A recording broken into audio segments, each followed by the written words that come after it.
రామాయణంలో హనుమంతుడికి ఒక కుమారుడు ఉన్నాడంటే మీరు నమ్మగలరా? లంకను దహనం చేసిన తర్వాత మహాశక్తిశాలి అయిన హనుమంతుడు తన తోక మంటలను ఆర్పడానికి సముద్రంలో స్నానం చేశాడు.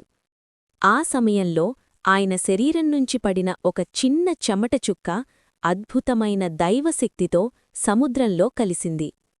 ఆ శక్తివంతమైన చుక్కను సముద్రంలో ఉన్న ఒక మహామకరం మింగింది. అక్కడే మొదలైంది విధి ఆట. ఆ మకరం నుండి జన్మించాడు సగం వానరుడు, సగం చేప. అతనే మకరధ్వజుడు. పాతాళలంకరాజు అహిరావణుడు ఈ బాలుడిని పెంచి పాతాళలోక ద్వారపాలకుడిగా నియమించాడు. రామలక్ష్మణులను రక్షించడానికి వచ్చిన హనుమంతుడిని ద్వారం వద్ద అడ్డుకున్నవాడు అతని సొంత కుమారుడే.